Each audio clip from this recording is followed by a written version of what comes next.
Salut à tous et bienvenue dans cette nouvelle analyse détaillée. On attaque tout de suite avec un décryptage fascinant sur les véritables transformations psychologiques qu'il faut opérer pour manager efficacement. Fini l'improvisation ou le management par pur ego, hein. On parle ici d'un vrai changement de paradigme, de rigueur et surtout d'énormément d'humilité.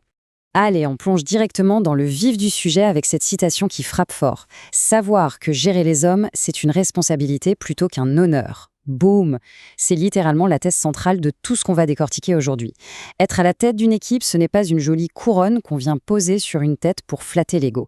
C'est une charge, c'est un engagement total et c'est surtout un devoir profondément enraciné dans l'humilité.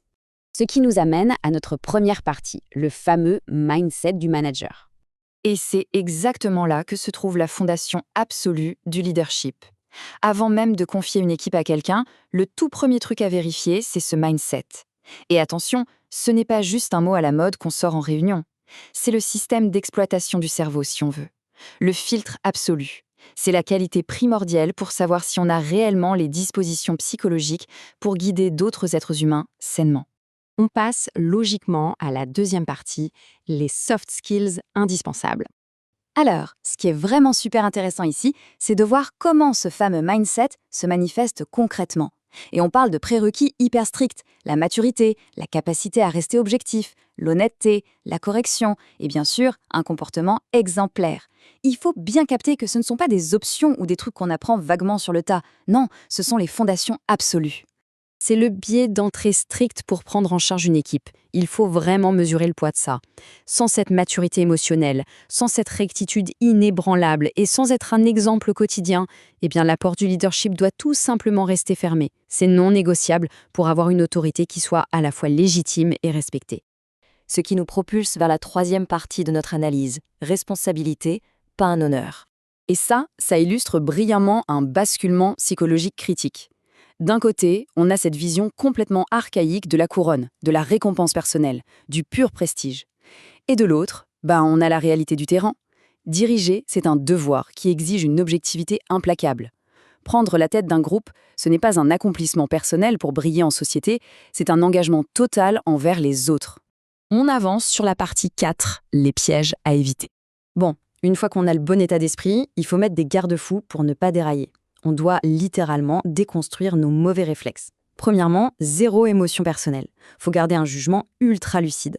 Ensuite, fuir le népotisme comme la peste, parce que prioriser ses proches, c'est un poison absolu pour la cohésion d'un groupe. Et pour finir, refuser l'égoïsme. Privilégier son propre intérêt, c'est le meilleur moyen de détruire instantanément tout le respect de l'équipe. C'est pour ça qu'éviter activement ces pièges, c'est vraiment la base du succès d'un leader. On ne parle pas juste d'éthique de surface, là on parle du cœur de la survie managériale. Celui ou celle qui arrive à naviguer loin de ses écueils émotionnels et égoïstes va sécuriser son équipe et devenir, à terme, complètement inébranlable. Et on arrive au sommet de notre pyramide avec la 5e partie, développer d'autres leaders. Donc le point crucial, c'est cet appel à l'action ultime. Alors changeons nos comportements, développons des leaders à côté de nous. Là, la simple gestion se transforme en vrai leadership expansif. C'est fou, non? Un manager classique va juste chercher à avoir des suiveurs bien obéissants. Mais un vrai leader, lui, modifie son comportement pour fabriquer de nouveaux leaders à ses côtés. C'est la transmission du flambeau. En gros, c'est l'essence même du véritable leader qui se dessine ici. Être objectif, être exemplaire, être juste. Mais surtout, agir comme un fédérateur qui rassemble les forces et comme un guide qui développe activement de nouveaux talents. En incarnant tout ça au quotidien, on crée une boucle vertueuse incroyable. On transforme un simple groupe de personnes en une force collective absolument inarrêtable. Ce qui nous laisse avec cette question finale, et franchement ça fait réfléchir, est-ce que nos structures modernes d'entreprise privilégient vraiment ces fameux fédérateurs objectifs ou est-ce qu'elles se contentent de récompenser l'intérêt personnel et la course à l'honneur? C'est une vraie provocation qui pousse à l'introspection sur ce que signifie diriger aujourd'hui. Gardons cette question en tête en observant le monde professionnel autour de nous. Merci d'avoir suivi ce décryptage, on se dit à très vite.